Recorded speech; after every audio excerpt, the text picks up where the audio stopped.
Bueno, muy buenos días a todos y todas. Good Bienvenidos morning. al webinar Welcome Telesalud, to the conectando Telehealth a webinar, pacientes y proveedores, Connecting Patients and organizado por la Providers, la organized by the Organización Panamericana de la IDB, Salud the Pan American y el Banco Health Mundial. Organization, and the World Muchas Bank. gracias a todos Thank para you sumarse. so much to all of you. Contamos con interpretación a We have español, interpretation inglés y into portugués. Spanish, English, and Para Portuguese. seleccionar el idioma de su To preferencia, select por the favor, haga language clic of your en el choice, icono please del click globo en el on panel de the control. logo in the control panel. También pueden dejar preguntas You a can través de la also función send your de questions Q&A. through the Q&A Seleccionamos algunos para el final del webinar. app. We shall select Ahora a few sí, at the para end of the comenzar, webinar. les cuento que en Now, primer to lugar, start, I will algunas tell you palabras that del first of director all, we Fernando will Regalía, hear gerente del Dr. sector Ferdinando social de ADB. Regalia, who Luego, is the manager of the social sector of the IDB. Then we will have four presenters from Colombia, Mexico, and Argentina. With regard to the closing words, I would like to greet Dr. Tanya Germachenko from the World Bank, who is with us today, but will be replaced by Federica Secchi for the closing remarks.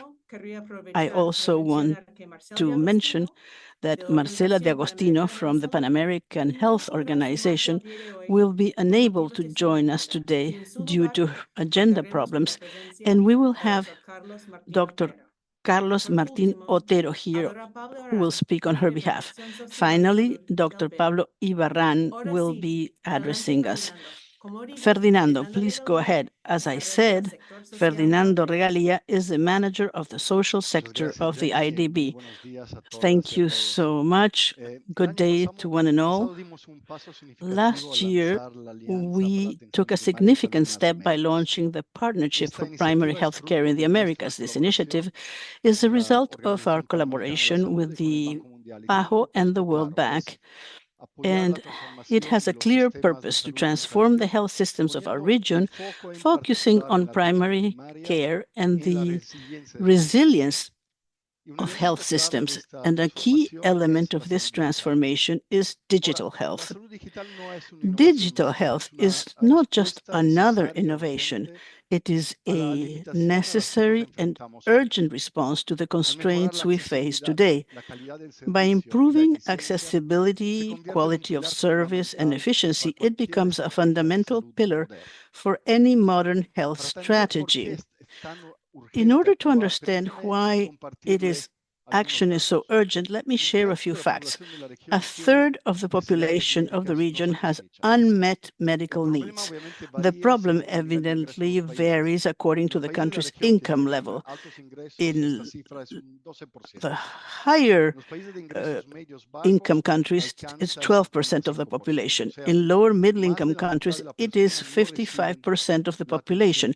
In other words, in the poorest countries, more than half of the people do not receive the care they need. And this is where telehealth plays a crucial role due to its ability to connect patients and providers regardless of distance. Telehealth is redefining access to health care, and as a result, many countries in the region have seen this as an opportunity to provide patients with chronic diseases or people with mental health issues to be monitored and receive the constant care they need. It is very important that we shouldn't stop what telehealth achieved during the pandemic. The essential combination between telehealth and should help us close the gaps that we had before the pandemic. During this webinar, we will speak about telehealth projects which have improved primary health care quality. These projects demonstrate how digital health can change lives and give us a vision of the future we can build together. In order to go deeper, I will give the floor to Sebastian Bauhoff, Principal Health Economist at the IDB, who will give us a more detailed view of Colombia and a study related to health, diabetes, and other chronic non-communicable diseases. Thank you so much for your kind attention. Thank you so much, Ferdinando. As Ferdinando mentioned, our next speaker is Mr. Bauhoff, who will talk about a study which was carried out in Colombia on diabetes and telehealth. Please, Fernando. Dr. Bauhoff, Sebastian Bauhoff, you have the floor.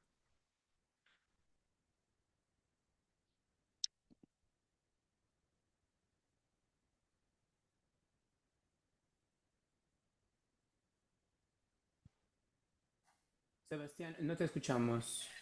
Thank you so much. Sebastian. Thank you so much for having me and for the notice. I'm glad to be here and contribute to these discussions today. I will take a little bit of a health systems perspective. Rather than looking directly from telehealth, I look from the health systems perspective, how telehealth can be useful to overcome barriers to routine care and dealing with some of the pressing issues we have in health systems in the regions. Let me get started by giving you just a very brief context, and again, placing this sort of in the health systems policy space. I'm sure you all know that Latin America has a very high burden of non-communicable diseases, both with regards to morbidity and mortality. The study that I'll talk about today is about diabetes, but that's really just one example that I think illustrates quite well how difficult it is to manage non-communicable diseases, chronic conditions. In particular, these kinds of conditions really are a joint effort of health systems, healthcare providers, and patients, and they are a continued effort. They're not just one-off interactions between these different entities, patients, health system, and providers. And as you can see here on the top left, there's a care cascade for diabetes control in Colombia. You can see that among 100 people, maybe only 2/3 had a recent blood test for blood sugar, and maybe about 1/3 have actually achieved control of their blood sugar. So there's lots of gaps across the care cascade, and this is just one example of a chronic condition in one setting in the region. This is a problem everywhere and for different conditions, of course.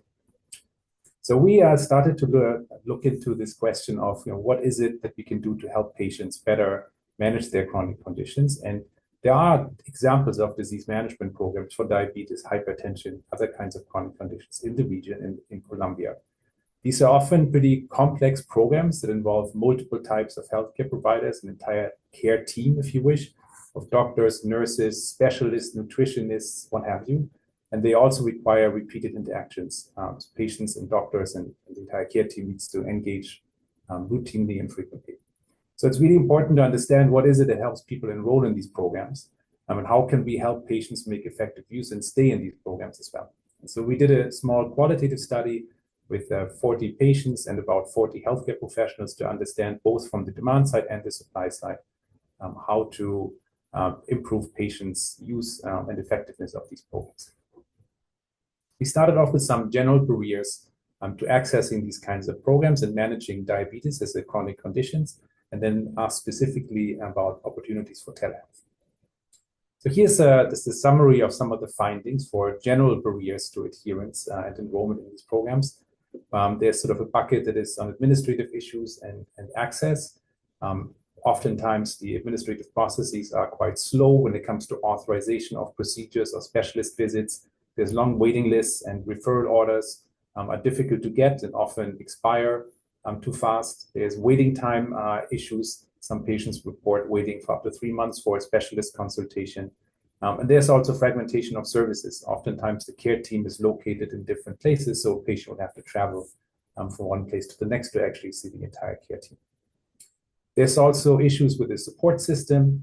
Diabetes and these chronic conditions are not just an issue for the patient, but they're also often an issue for families. and families need to support the patient in behavioral change, diet change, for example. There's issues of knowledge, both with regards to lack of knowledge and too much misinformation about these diseases and how to manage them. Behavioral issues, lifestyle changes, all those kinds of things. And then structural issues like, for example, accessing medications or dispensing of medications. Now, looking at these barriers, it's pretty clear that digital tools can help in many ways, increasing efficiency, improving access, and just generally making it easier for patients and the healthcare team to engage. There are some specific ways that this can happen, for example, by simplifying and speeding up administrative processes, things like scheduling or accessing the care team, providing information to families of patients and to patients themselves, educating patients, and addressing some of these structural issues. But there are also, as you can see here, some barriers to patients that are probably not entirely solvable with digital tools in telehealth, for example. And maybe these are places like the behavior change, for example, where digital and telehealth tools can help, but maybe by themselves might not be fully effective.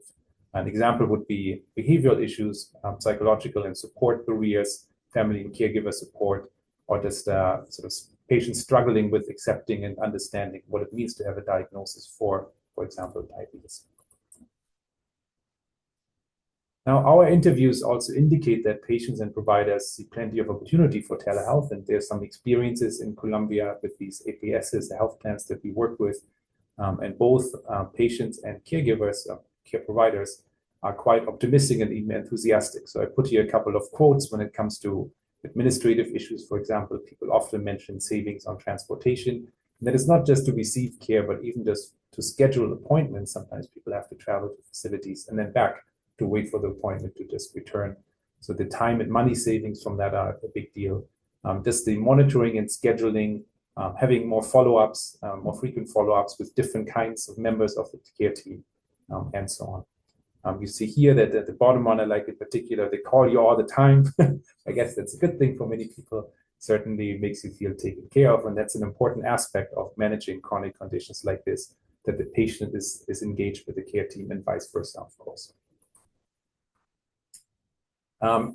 I would say that the challenges for telehealth also exist. I think there's two buckets of challenges. One is, as I showed you earlier, some of the barriers cannot be addressed easily with telehealth, or maybe not at all.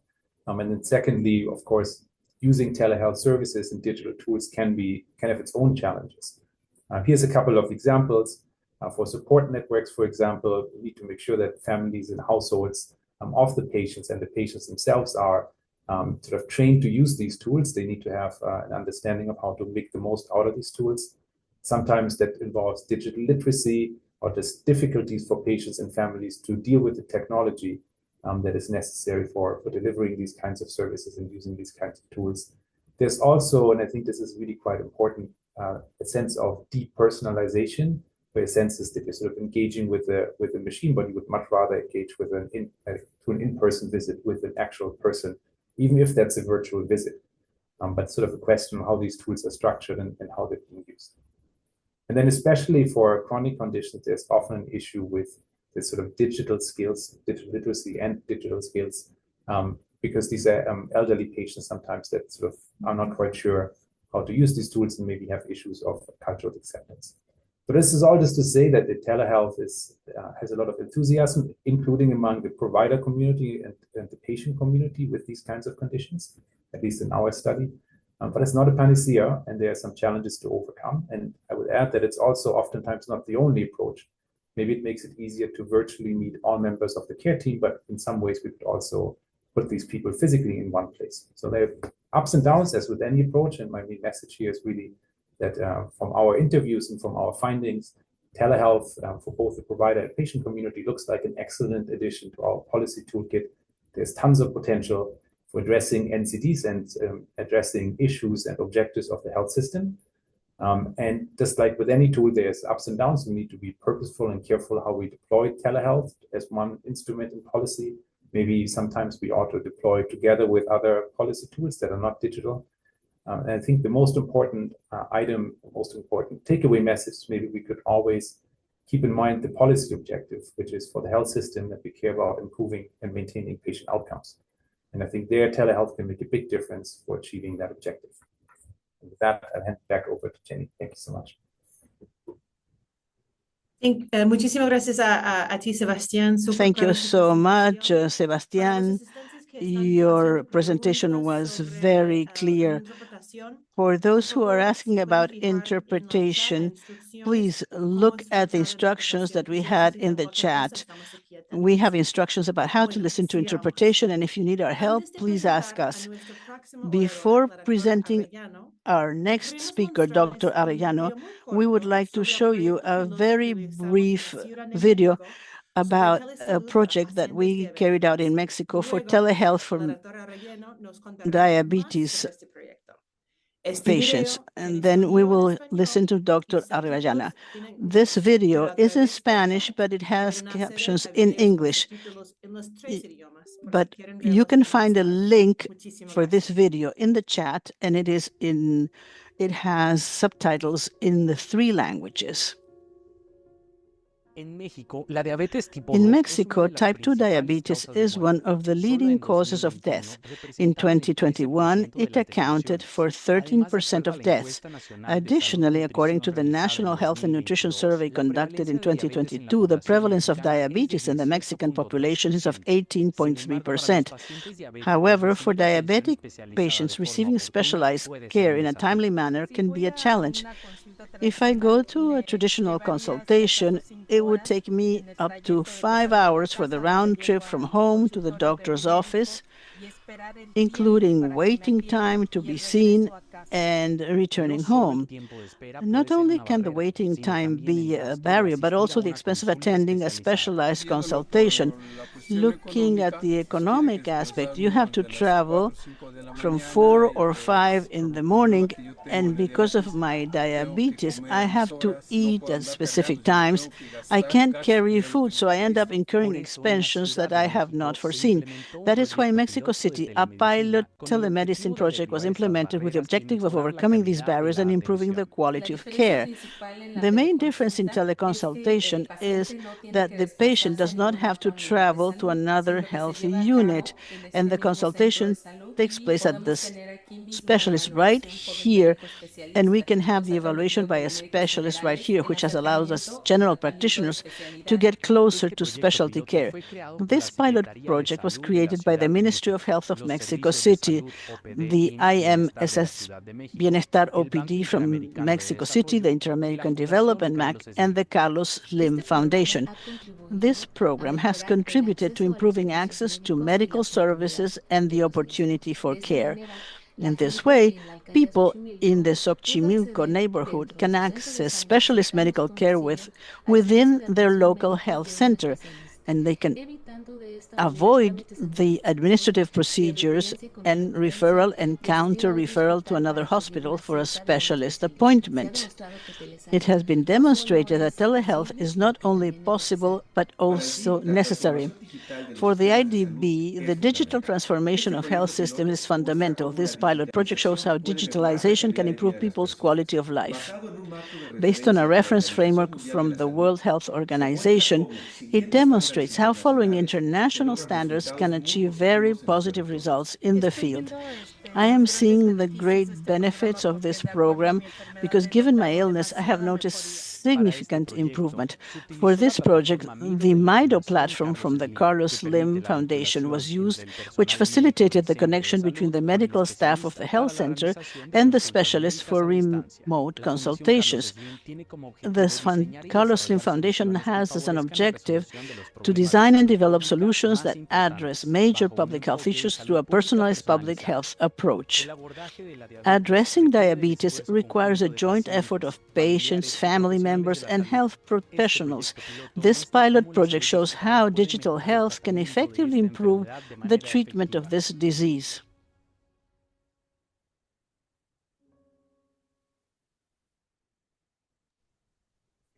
Muchísimas gracias. Ahora sí. Thank you so much. Now we will hear Dr. Consuelo Estefany Arellano, who is the Director of Health Information from the City of Mexico Health Directorate. Please go ahead, Doctor. Hola, buenos días a todos. Es un gusto saludarles y agradezco la Hello, good day. invitación. Como ya Thank you pudieron ver en so el much video, for this tuvimos este proyecto de invitation. piloto As de you have seen, implementación we de had a telesanidad en project la for Ciudad de México implementation of para la atención de telehealth in the pacientes con city diabetes of mellitus tipo Mexico 2. for Como ya han type 2 mencionado mis diabetes compañeros patients. As my panelistas, colleagues have already pointed out, piloto this responde a necesidades pilot particulares de was atención en due to salud en toda la specific región de needs Latinoamérica.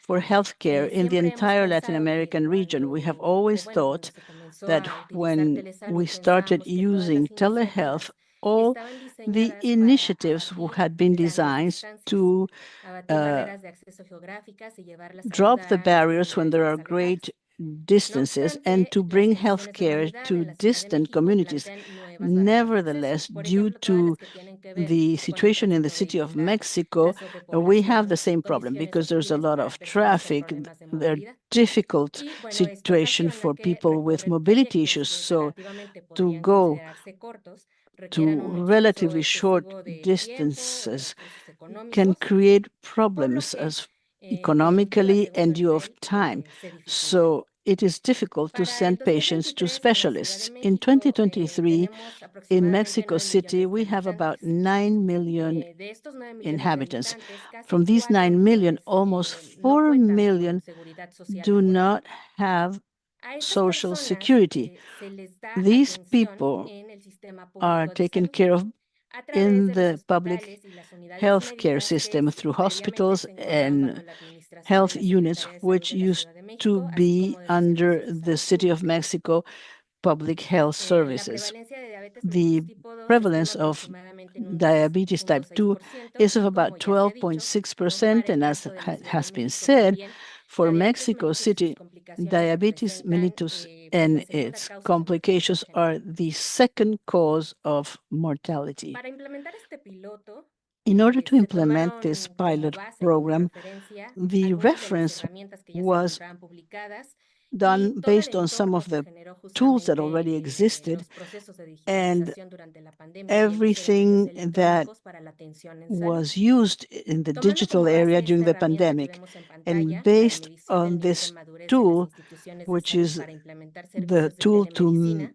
measure se the realiza una maturity level of evaluación health de los institutions servicios to de salud implement públicos de la telemedicine. Ciudad de México We para studied personas sin seguridad the social health laboral. services of Esta Mexico herramienta City. considera la This evaluación tool de estos 6 takes into puntos, la account preparación the assessment of organizacional these para la 6 atención, los points: procesos organizational institucionales preparation para esta misma, el processes entorno for these digital, recursos digital humanos, los environment, aspectos human normativos resources, existentes y que standards, también tengamos and conocimiento we should especializado para also have brindar atención de servicios de specialized salud. knowledge to Después de provide realizar esta telehealth evaluación, que assistance. pueden consultar en el link que After les this compartiré en el assessment, chat, which you can find if you se click on the observa link that I'm que el nivel de sharing, madurez para we las observe unidades that the level de la of CEDESA maturity se encuentra for en un nivel the 2 de units 5. of our ¿Esto qué health quiere decir? system Bueno, is pues at a que level 5. solamente es What does this posible el mean? pilotaje con It un means that it número is only limitado de possible to unidades y carry se out establecen pilot otro tipo de programs with a conclusiones limited después de esta number of evaluación, units. como que es necesario And tener un we diálogo also más concluded cercano that it was y un estudio necessary to have a exhaustivo con better autoridades de la dialogue CEDESA en ese and momento para determinar exhaustive posibles study líneas de with acción. the authorities of SEDESA Asimismo, to también es determine necesario entender possible el modelo que se está action measures. implementando en ese It is momento, que es de also las redes necessary to integradas de servicio de salud. understand the model that is being implemented by the En este integrated mismo health sentido y como parte networks. de esa evaluación, As part of this también se assessment, realiza una we investigación acerca also del panorama legal que did existe en some México. research on the Y bueno, legal el documento panorama también se in encuentra Mexico, publicado, and ¿no? this document has Para ese also been momento, año published 2021 y for 2022, no 2021 and existe en México ni 2022 en la Ciudad de in México Mexico, un nor marco in Mexico jurídico City. We de have sustento a a la implementación de acciones en legal salud. framework to support Entonces, tomando telemedicine. en consideración estas Taking into conclusiones, account se these decide la conclusions, implementación de un we piloto para decided obtener on the implementation of información a pilot más project oportuna y más to acertada a have la realidad en la Ciudad de better México que permita information posteriormente realizar un related to the proyecto a city of mayor Mexico escala. to be able to launch Tomando en an consideración también expanded project. esta herramienta Taking into publicada por account la this OMS, la Guía tool, Consolidada which de was Implementación de published Telemedicina, by que existe en las 3 WHO, fases que the vemos en Consolidated pantalla, se Telemedicine decide realizar Implementation este Guide, piloto. we decided to Para la start realización del this pilot. piloto, In order to carry out durante the el año pilot 2023, in todo el equipo de 2023, trabajo se the enfoca entire work team en realizar el diagnóstico situacional como concentrated tal, in diagnosing the situation, and that is partially in the documents I have already shared with you, and also to design a flow chart.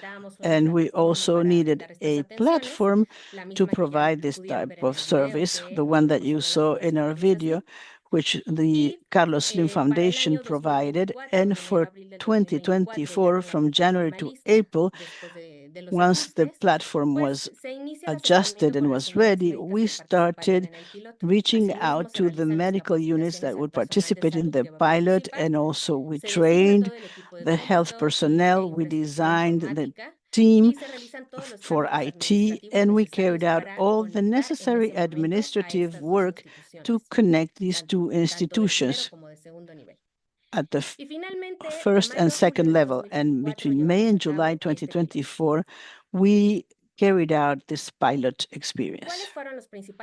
Which were the main challenges that we had during the pilot project? We had the challenge of fragmentation. When we decided to carry out the pilot program, the medical units of first and second level were at different levels. And as if this was not enough, in 2023, we had a centralization, another institution, which is called OPD Bienestar. So at the time we were in May 2024, when we were going to implement this, we had 3 institutions that were participating in the pilot, which obviously gave place to some disorganization. And there was also a low level of maturity, which we had already diagnosed back in 2021. What was the solution? First of all, political willpower. Our health minister was in favor that all participants, new institutions, and those that had been administrating health institutions in the past should meet, establish dialogue, and granted this pilot project priority, which obviously helped the entire team. We also made sure during this time, we ensured that there was a specialized team. So all institutions were represented by a person who already knew how relevant it was to implement this telehealth project. Another challenge was the lack of IT equipment. Most of us had obsolete equipment for the needs that are required for telehealth calls. So the Carlos Slim Foundation and the IDB gave us support by providing a loan for IT equipment, and we also carried out the necessary administrative efforts to designate a proper network to establish a connection between the first and second level. Another challenge was the lack of an appropriate platform for the telehealth care. IDB, with the Carlos Slim Foundation and the entire technical team, were in favor of implementing within the MIDO platform a module that would allow for telehealth consultations. In another case, for another scenario, some colleagues in other institutions were looking for different provider. This platform was used because within Mexico City and in the public health institutions, especially those that take care of people who do not have Social Security, we do not have an electronic, unique record establishing a link between the first and the second level. So to have this sort of tool would have been extremely helpful. Yet another challenge we've encountered has to do with the limited ability of clinical staff for the use of IT. So we found a very straightforward solution. It had to do with training generally and putting in place clear support mechanisms as well as failure reporting mechanisms. The clinical staff that took part in the pilot felt that they were getting support throughout. They felt that they got the right coaching. And so it was also possible to allay this fear among colleagues. Yet another fear among clinical staff had to do with the medical legal consequences. As I said at the outset, we lacked a regulatory framework for implementing telehealth in Mexico City. So at first, as part of the platform, we included all information needed for major decision-making for diabetes type 2 patients, which obviously gave extra tools to specialists who had to see patients remotely. And of course, this also included the informed consent component. So all patients in the pilot were aware of the conditions of treatment. Unfortunately, most of them did agree.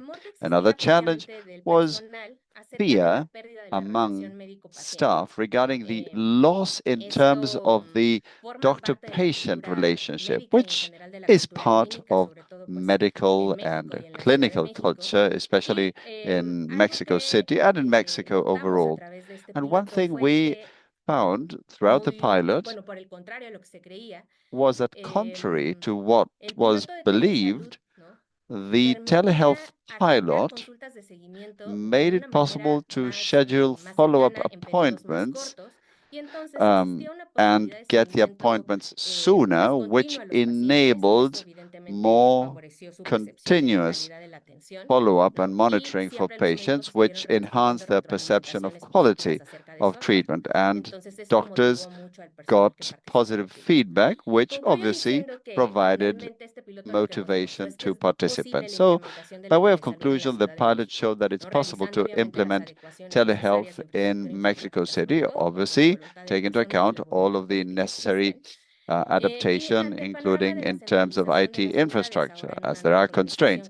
And by now centralizing units in a single organization, first and second tier institutions have already been included, which reduces fragmentation and paves the way for better implementation of initiatives in telehealth. We also think that other diseases and conditions may be treated via telehealth, such as mental health, and the new healthcare model implemented in Mexico and in Mexico City, this healthcare for well-being approach, includes a governing and key role for the Health Department of Mexico.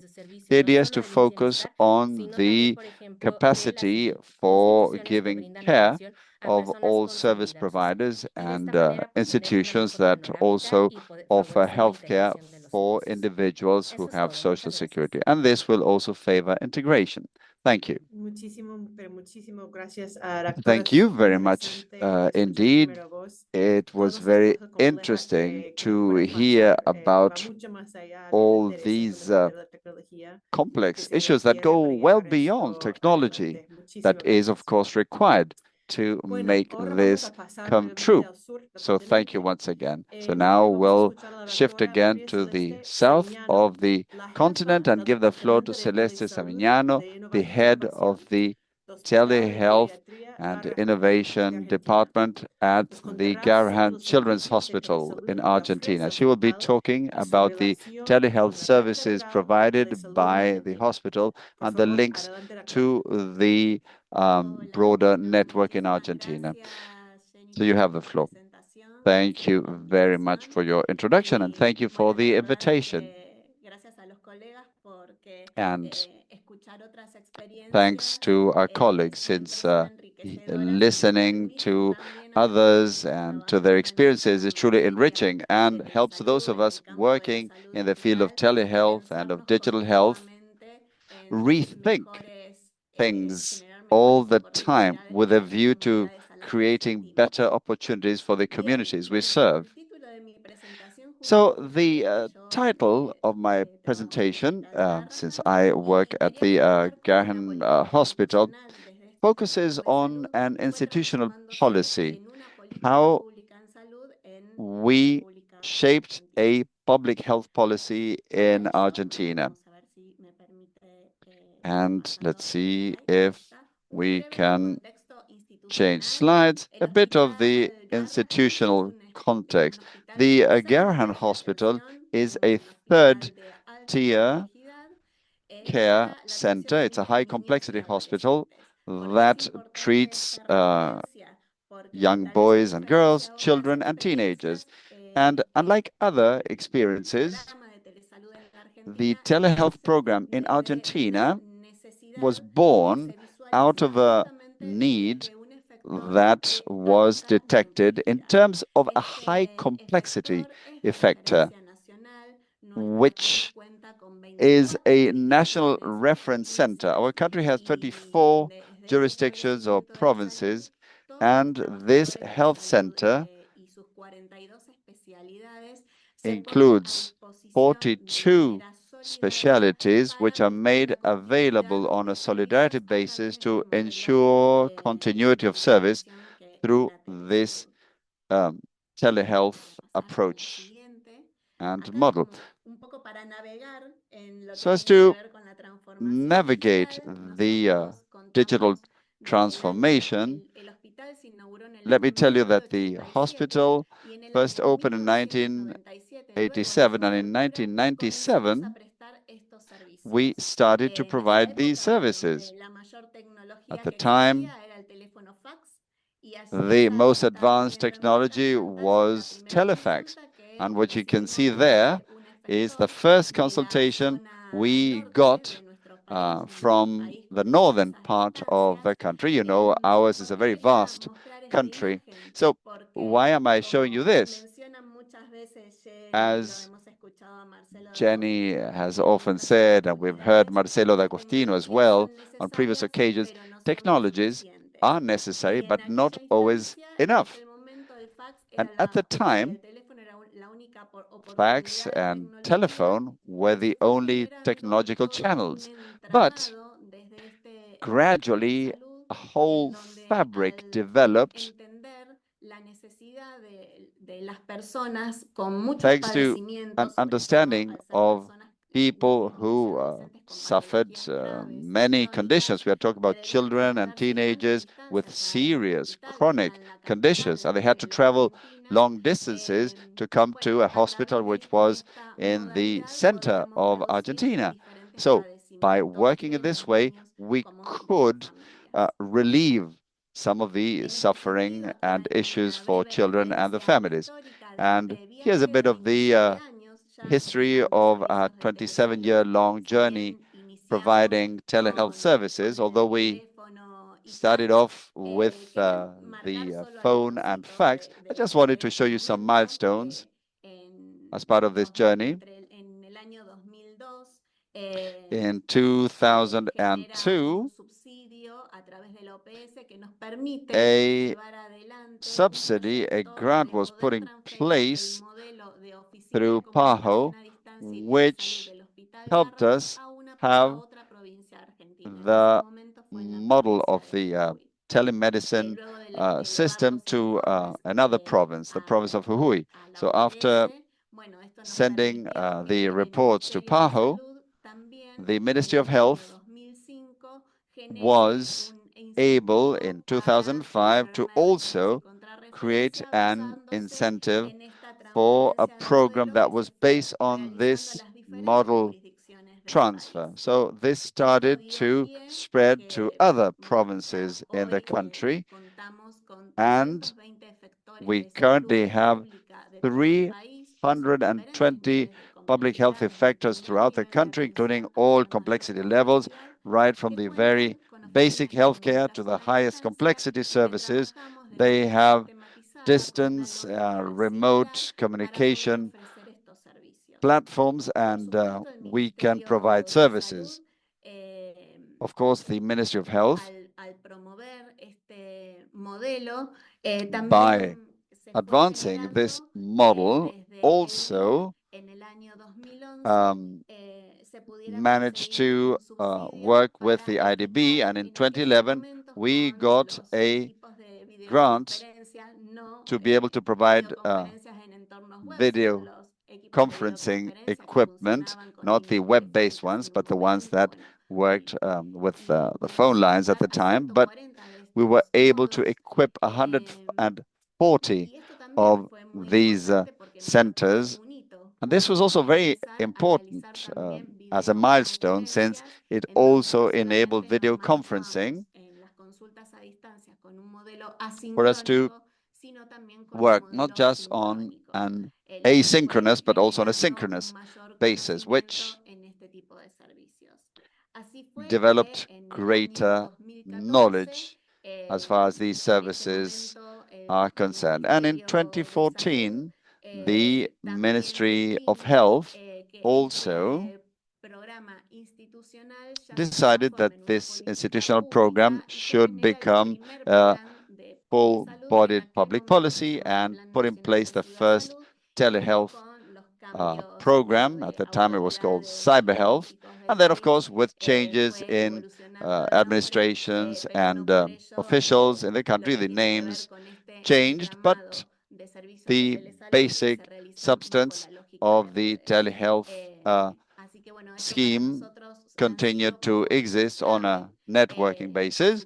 These have been some key milestones for us.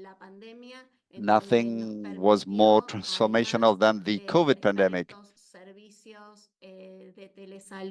during which we were able to provide telehealth both on a synchronous and asynchronous basis. And,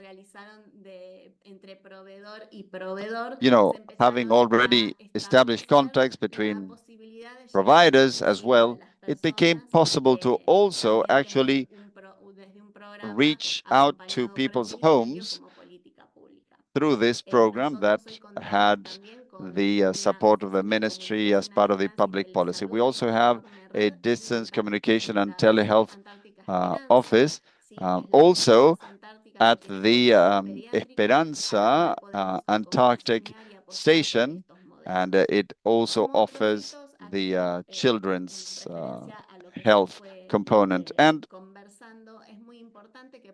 in line with all this, one very important thing was the fact that we were able to identify specific care needs. And again, my base is a high complexity provider of healthcare services, and we started putting in place specific programs such as for patients in ICU or special care units, also dealing with nursing services. Some of the services include the possibility of nursing care at home for patients, and also we have made available programs for continuous training and further training for all healthcare workers, whether professional or non-professional, at all of the institutions involved, because we think that these health intervention steps require the involvement of all health sector participants. This is why telehealth is such an appropriate term, as it's very broad and it includes a whole range of fields of expertise and disciplines. And it's not just about the actual healthcare assistance, but it's also about ongoing training and further training for health sector workers who may be far away. And it's also important to enhance the transfer of models and replications, such as was the case in Argentina. And this slide is quite interesting for us.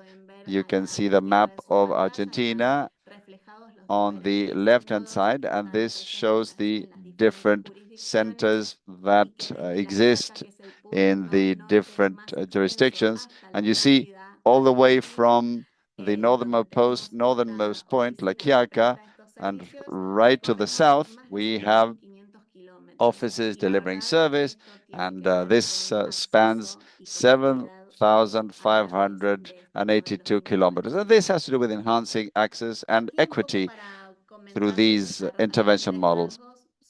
And just an overview now, I will focus on teleconsultation. Through the Garrahan Hospital and all of these public health effectors, we offer a whole lot of telehealth service models, and this has been a very dynamic process. In particular, of course, due to the pandemic, we started including novel services. In fact, what we've done is adapt to the evolving needs of the community, not just with a focus on patients, but also considering the needs that healthcare workers also convey. And we have, for example, second opinion, teleconsultation. We have provider patient teleconsultation. In recent years, we also have provider patient with assisted care, which means that we actually have health care workers reach out to the patients to ensure continuity of care. And we also have specialists and high complexity effectors involved. We also have other programs that are more specific, such as the Tele-ICU, the Garrahan Intensive Care Ward links up to other similar units in 5 other jurisdictions to facilitate the transfer of patients that have very complex health needs, and that requires experts from the institution, but the service is provided remotely. So the teams interact with one another so as to ensure that these patients who are in highly critical conditions, in cases in which a referral might worsen their health condition, well, through this arrangement, they can get the support of the specialists they need without the need to transfer them to another hospital. Another program is that of telenursing, and before being discharged from hospital, the nursing ward works with certain patients who need specific care, such as checking wounds or following up to make sure that the patients get the medication the way they should, because you see, often patients are discharged and are allowed to go home with some sort of non-invasive breathing support, or sometimes there's the chemotherapy or other cases. For example, this hospital deals with 40% of child cancer patients, so whether they have social security or not. So you see, the work done by this hospital is very important. And we also have a direct channel so that people that use the service of this hospital, we enable them to get in touch with the hospital to manage appointments, for instance, or to try and speed up some simple consultations or inquiries. For example, when there's a need to renew a medical prescription. This is why I wanted to particularly highlight teleconsultation, because we have adapted to other service models, and we have been adopting other service models in line with the needs that arise as part of this federal children care network. And on tele-education, we have a whole lot of activities, but of course, actions speak louder than words. So let me show you a couple of images. On the left-hand side, you can see the distance communication office. And at this hospital, all telehealth services are centralized in the telehealth department that is run by the Networks and Distance Communication Division.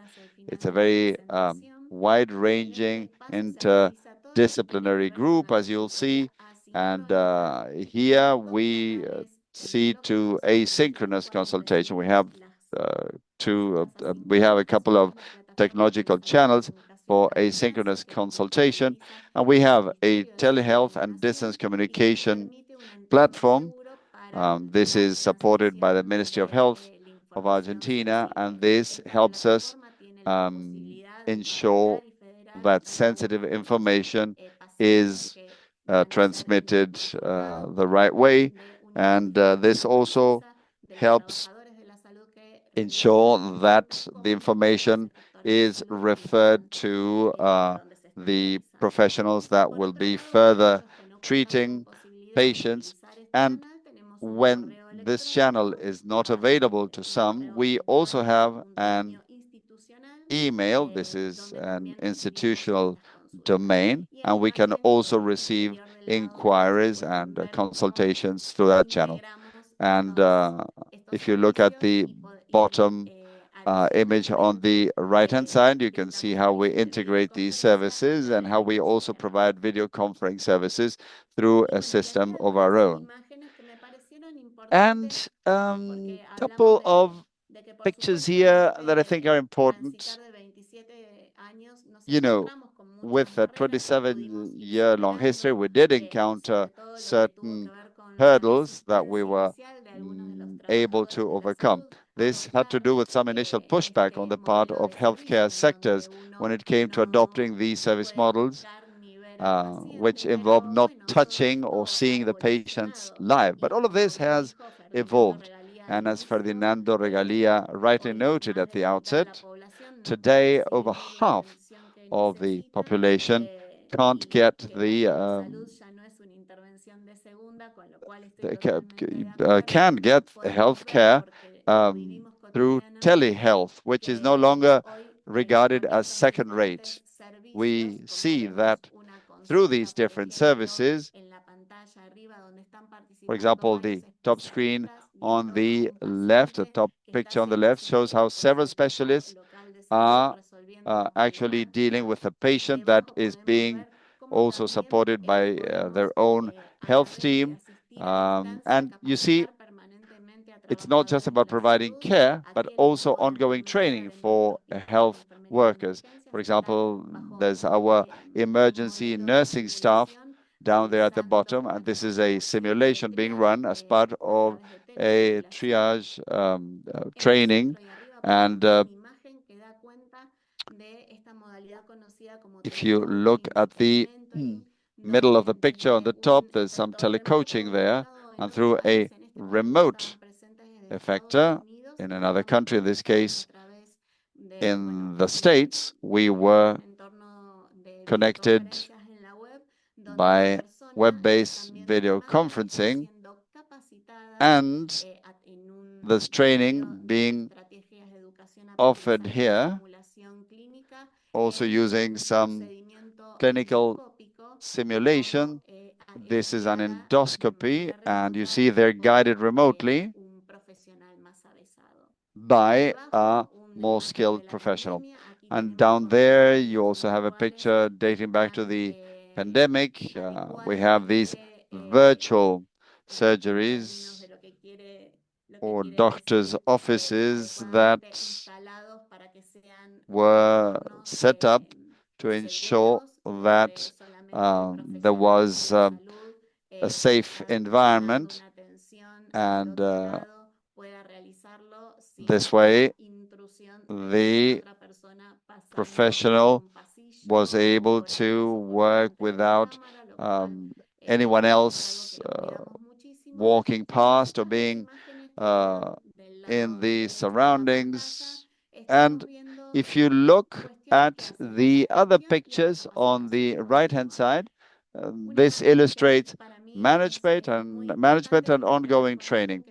I think one thing is important to note. We work on an ongoing basis with all healthcare workers, both at the hospital and at the remote sites that are part of the network.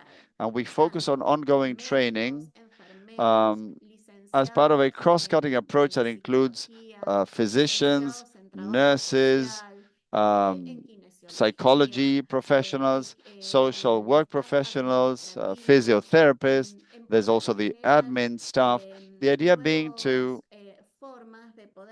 create new ways to deliver services in such a manner that we all feel involved and engaged. And this is important because it has to do with managing change in such a way that you empower people to offer better distance, high quality services to lessen the suffering of patients. And well, up there you can also see a picture of our ICU program. In the central part of the picture, there's the telenursing, and on the right-hand side, you have examples of the training we offer as part of the network. And at the bottom, there's a picture we like showing, which shows how highly representative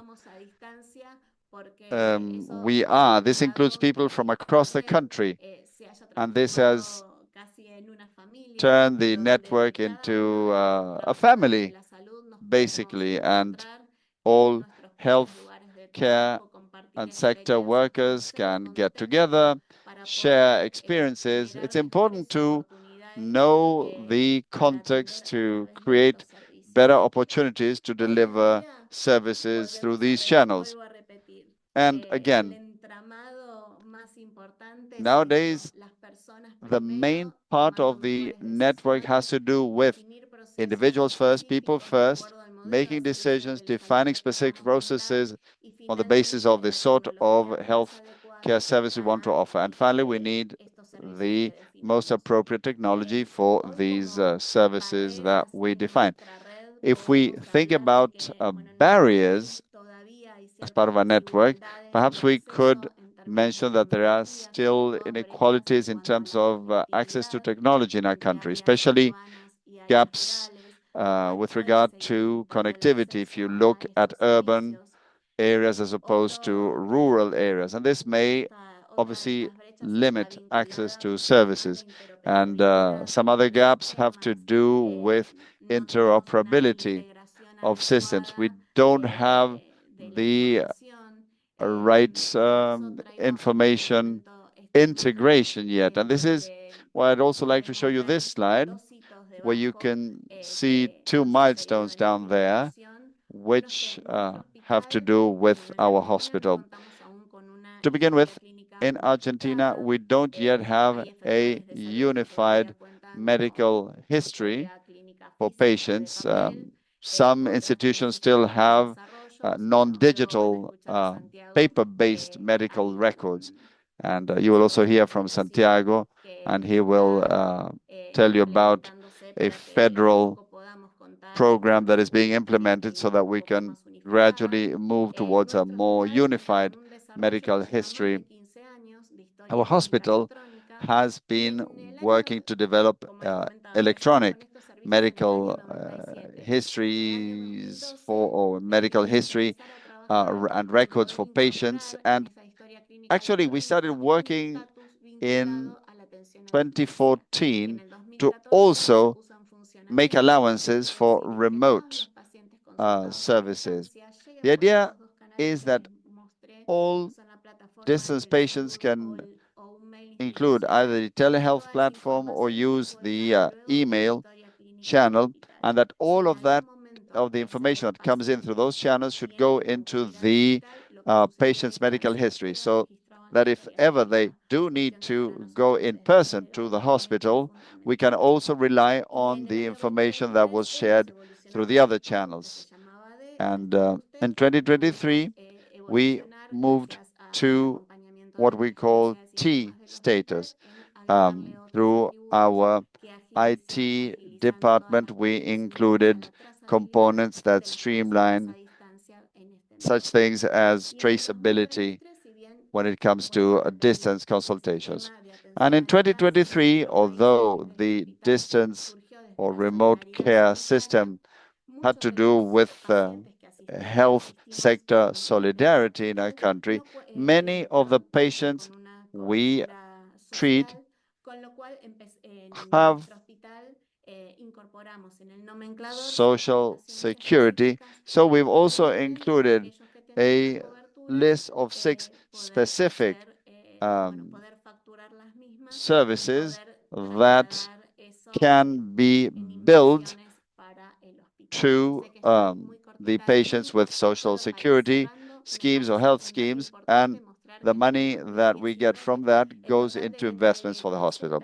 And you see, by 2019, we had between 10 and 11,000 consultations, and well, in the context of the pandemic, we managed almost 95,000 remote consultations. And between 2022 and 23, we see how it started leveling off, and as is the case in most countries, teleconsultation reached a plateau. And in 2023, we ended up having 37,000 remote consultations.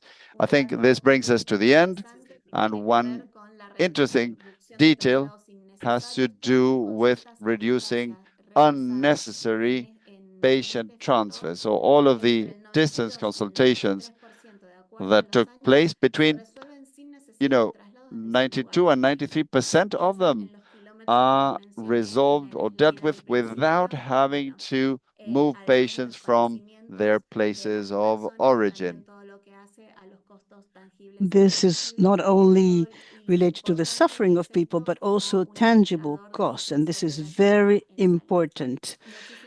Thank you so much. I apologize if I have gone over time. And of course,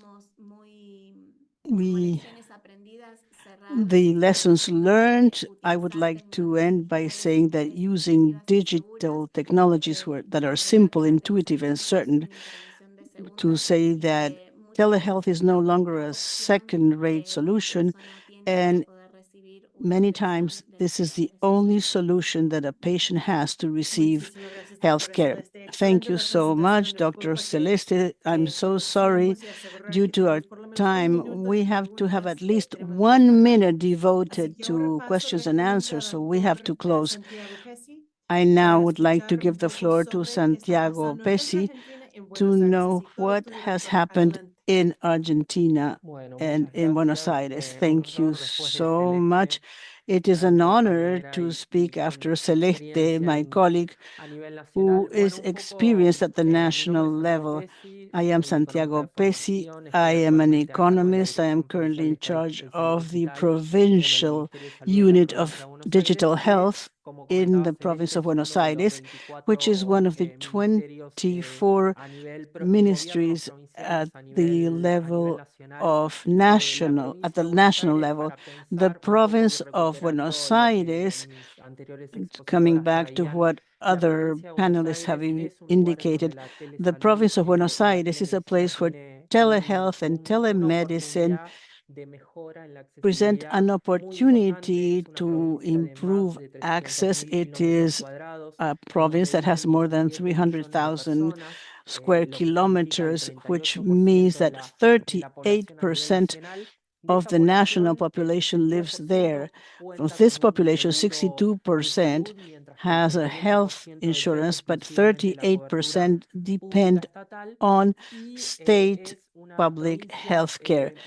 It is a very large province from the geographical point of view, and also has a very high volume of people. 76% of the population is concentrated in the 40 municipalities of the metropolitan area of the province of Buenos Aires. And this is where there are higher debt level and higher unsatisfied needs.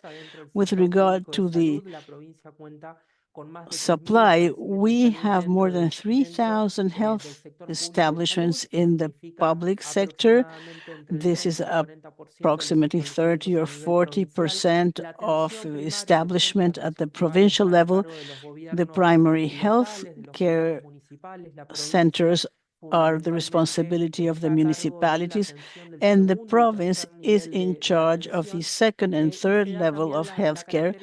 And in many municipalities, the public sector is the only health provider. Nevertheless, at the beginning of our task, we analyzed that we have a province with unequal distribution of the population and also the health supply. And also from the outset, we identified equity problems with regard to the supply. If we classify the municipalities amongst the worst or best economic situation, sometimes there is a distance of from 1 to 3 between the relation of healthcare centers per 100,000 inhabitants. And in this framework, or in order to analyze a little bit this distribution in global terms of the health establishments, what is the potential of telemedicine if we examine the distribution, the availability of doctors and specialists, doctors or specialists who have been trained in public universities, but that are concentrated. We can say that Argentina doesn't have a significant problem with regard to the volume, but yes, of the instructions or training. Argentina does not always compare favorably to international comparables, but we have a difference with regard to the number of specialists in the province. In Argentina, specialized doctors need to have specialized residency.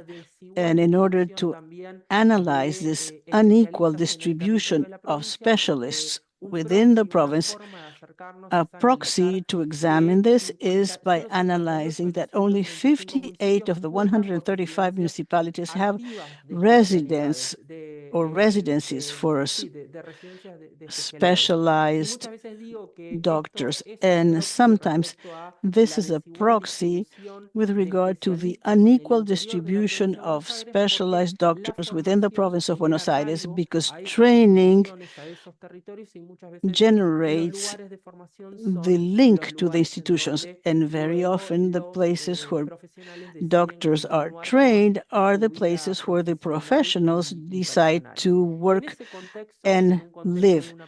Within this context, in a province that is large, has a large territory, there is unequal distribution of the supply in the health service. Without a doubt, the previous panelists spoke very correctly about the potential of telehealth to ensure the continuity of healthcare and also the extension of healthcare, which is one of the important debts that we have at the national and provincial level. What are we working on?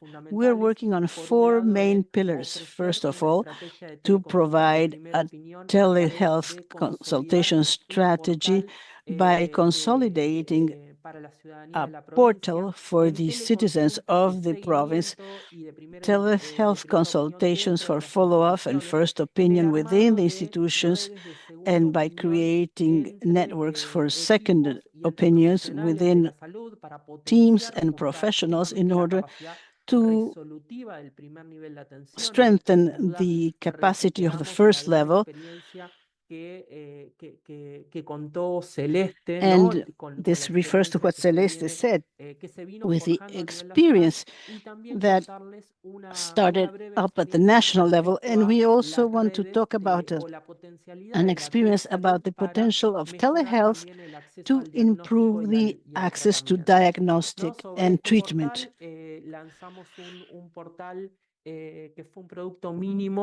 We launched a portal which started at the beginning of this year, which has the access to scheduling, to vaccines, and one of the elements is going to be the first opinion medical consultation, and we expect to launch this pilot with the dengue season 2025.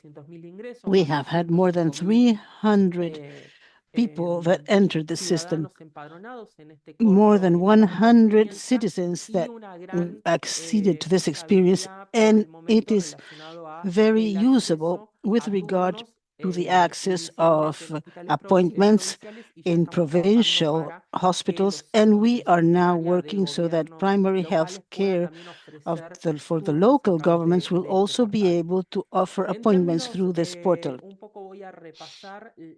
I am going to review the strategies for telehealth. As I mentioned before, we are trying to promote the use of telehealth for first opinions and follow-up, telehealth consultation for second opinion, and also this should be done for distant cities. And all this is being created, and there is an important obstacle which we have to deal with in order to implement this and to ensure that telemedicine becomes part of the healthcare system.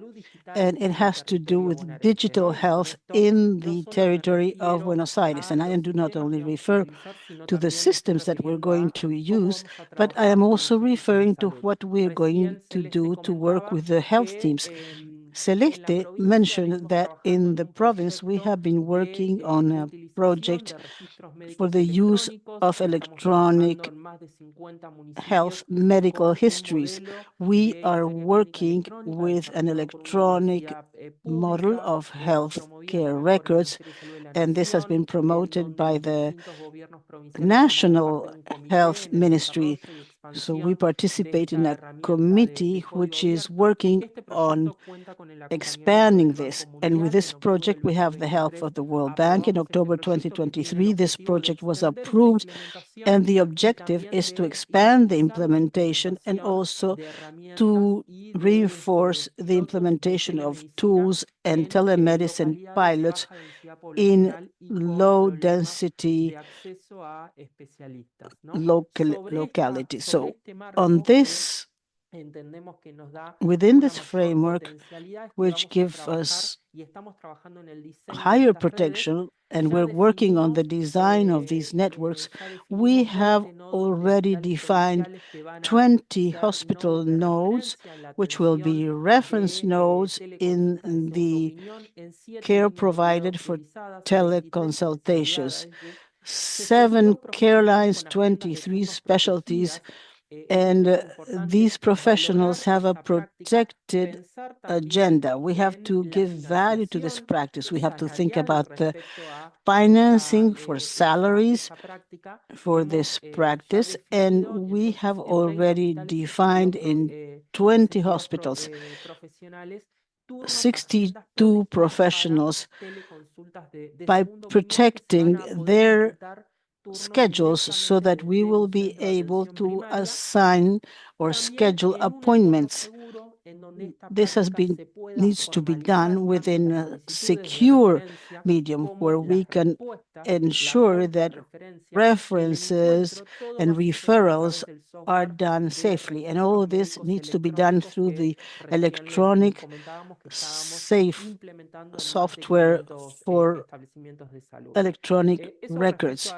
This with regard to the networks. We believe that those networks have the potential, as Celeste said, that it is important to define the processes. We have to define the processes where the access to teleconsultations should be something safe and something that inspires confidence for primary health care. It was essential for us to make sure that a primary health care should be able to obtain an appointment at a specific time and place with a professional in order to obtain a second opinion with a doctor who is working at the second or third level. I was just telling you about another experience we're implementing in the province with IDB support, with a view to setting up imaging diagnosis networks, and this enables the enhancement of productivity in the health centers where we invest in imaging equipment, but we may not have enough professionals, enough specialists to draw up the reports. We have already connected 6 hospitals. This is already running. They're already part of the network. Another 3 are about to join in. We have over 30,000 successful studies that have been carried out, and they're up in the cloud, and they can be accessed from any of the institutions in the network. And we have a team of imaging diagnosis working on a centralized basis, and this helped us standardize reports which are ready in 3 to 5 days, depending on the particular circumstances. So we have stepped up productivity in hospitals, for example, further inland, where there might be one MRI scanner or ultrasound machine, but they may not have the professionals to prepare the reports. And we will also be able to have second opinion assessments. And there's also the ophthalmology network that we will be developing further with a couple of other institutions. This has to do with tele-eye care, and this will be coupled with AI, and this will also help us take advantage of the medical records in electronic and digital form, and this way we will be able to use the images in the network to prevent diabetes-related eye pathologies, and this will also help trained nurses detect these things, and it won't be strictly necessary to have a doctor in every single case. I think we can say that we very much agree on some of the challenges and experiences. In fact, we are newbies in a way because our experience is rather recent. But what our experience has mainly shown is the need to conceive of strategies for telemedicine and also their implementation with well-targeted territories and subject matters, and we need to prioritize the role of these channels in guides, and we need to also disseminate the importance of this. And truly, the Gerhan Hospital plays a vital role. And of course, at the national level, we can really expand this to build trust and create contacts among professionals, taking advantage of its position. And, basically what we are working on is to see how we can include this as part of the pathways and guides. And this is why it is important to have those reference centers included in the network. Celeste also talked about the experience at the Gerhan Hospital, and it is important to have someone to institutionally coordinate these strategies. And we are working to define user management approaches. We need to deal not just with the technical conditions, but also the security aspects and interoperability, because the different applications should not be dissociated from the other medical records. And we also need to enhance communication strategies to ensure that citizens will also trust these channels. And so communication is also key in order to foster the implementation of these strategies and their use by citizens. That's it from me, and please feel free to visit the Buenos Aires Province Digital Health website that offers some more information on what we've been doing. Thank you so much, Santiago. Great presentations, and congratulations to all of our speakers. It was so interesting to listen to all of these presentations. Unfortunately, we won't have time for a full panel to deal with questions, but I will ask you one question, and I would ask you to answer. And there's also the public chat for your answers. And there are also some very country-specific questions, for example, from Mexico and from Argentina on technology and how to make things more inclusive and how to scale up projects. So you can help us address those questions that arrive via the chat. But the question that I would ask you all to consider is this. We have seen that telehealth is key, and it's not new either, but there's still the challenge of scaling this up and institutionalizing it in many different places. Could you give us one recommendation for the countries that may have projects and may wish to scale up those projects? What would your recommendation be regarding sustainability, scalability, also with a focus on telemedicine? Feel free to type up your answers using the public chat. And while our expert panelists answer this remotely on the chat, I will ask Dr. Federica Secchi, who's a senior health specialist working for the Practice for Health, Nutrition, and Population in Latin America and the Caribbean at the World Bank, based in Panama, to give us some closing remarks. Thank you very much, Jennifer. And my greetings to all participants, panelists, and our partners from the IDB and PAHO, Ferdinando, Marcelo, and Jennifer.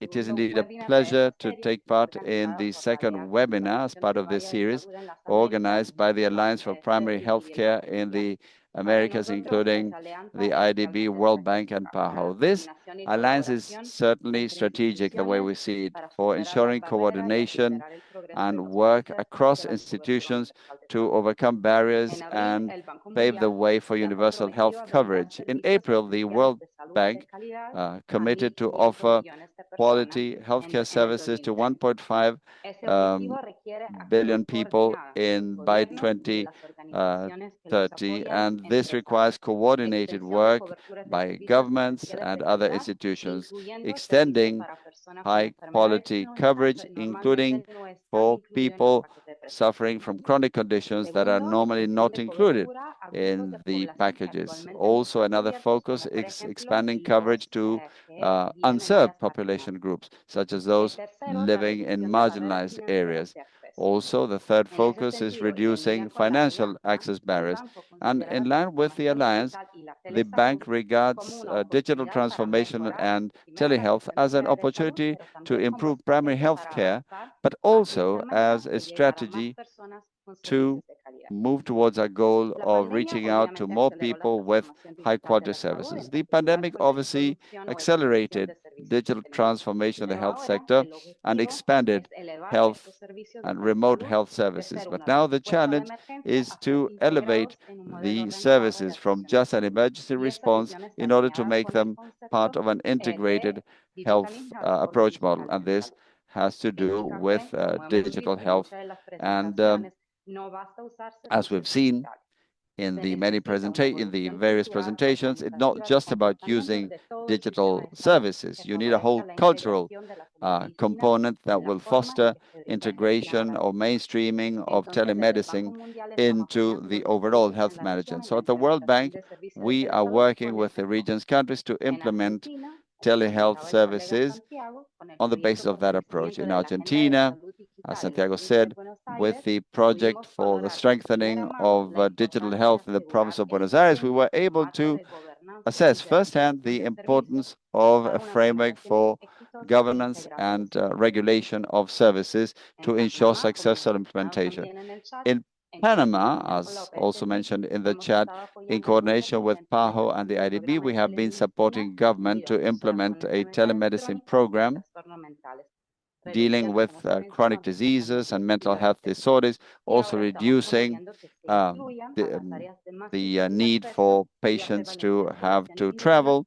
And we are also looking at indigenous populations, also considering the importance of literacy. Digitalization is an opportunity to make sure that no one is left behind and to reach out to people, including those who haven't yet been able to access the digital environment. And this is important for our region, given the huge access inequalities in terms of the use of the internet and access to the digital channels. And we need to bridge gaps in technological infrastructure, among others, and this requires interaction among providers, managers, and users. And as far as the World Bank is concerned, we ratify a commitment to strengthen telemedicine services and also to support the region's countries in their digital transformation along with our partners. And with that, I'll give the floor to my colleague, Carlos, who is a consultant on information and telehealth at PAHO. Thank you very much once again. Bueno, muchas gracias, Federica. Muchas gracias a todos. Thank you very much, Federica. Thanks, everyone. This has been a truly excellent session, and we've seen a number of projects that are very much in line with what we want to do at PAHO, and this also in line with the work with the IDB and the World Bank. Our directors and Marcelo D'Agostino lead us as part of the telehealth project, and we think this is the right way to work jointly with all stakeholders and actors involved in the care process. And we need support and technical cooperation to ensure that countries get the tools to make progress. We have been working for some time already, and we think that telemedicine should be regarded as a tool. It's not just a technological end in itself. It should be a tool that will supplement programs in order to move towards better health and care and to foster the empowerment of populations, especially vulnerable ones, when it comes to their day-to-day health care. As Celeste and all the other speakers have said, we don't think this is just a matter of distance. It's about getting organized in order not to miss out on opportunities for healthcare, so as to be with populations and by their side when they need it most. Sometimes a call or a simple fax, as mentioned earlier, can really solve a host of problems. From the practical operational perspective, PAHO has a program offering a platform that countries can use for teleconsultation or as a strategies in the meantime while they finally implement the whole systems. This is an open source code tool that provides options for primary healthcare and telemedicine in order to foster the integration and standardization of this healthcare process. We also have training programs based on simulations. You will see behind me this simulation gamification course. We also invite you to take part. Celeste was also one of the experts that helped us create this course that we've made available and already has over 40,000 participants across the region. And it focuses on developing practical technical skills for assistance-based services. And we also have other instruments, many of them created in conjunction with the IDB and World Bank, so as to measure the maturity of systems in order to scale up a healthcare strategy, and also to see the sorts of skills that a professional needs to really move forward in telehealth. And this will also include a whole lot of documents that will help them create capacities in their own countries to spearhead the strategy. As reflected by the answers to the questions in the chat, there's no one-size-fits or quick fix solution. If a certain country can benefit from teleconsultation by phone, so be it. Let technology not be the star of the process, but rather the tool. That's the easiest part.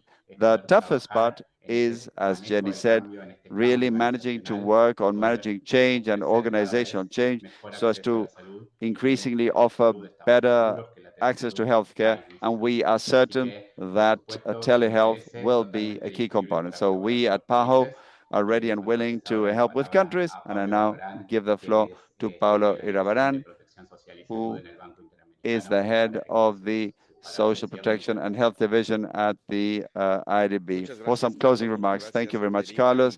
Thank you very much, Federica. And of course, I would like to thank all panelists for the work done and for sharing their experiences and thoughts on the importance of telehealth. In closing, I would like to refer to something that is crucial in order to be able to further advance in terms of the results we have seen and discussed today. And this has to do with the need to work in sync and in coordination through standards and agreements. For example, according to a publication of the bank dating back to 2020, it deals with the regulatory framework for telemedicine. And although there's no doubt that technology is an equalizer and democratizer for health services, it's been proven that the lack of specific legislation in the field of telemedicine disincentivizes and really complicates the possibilities for use.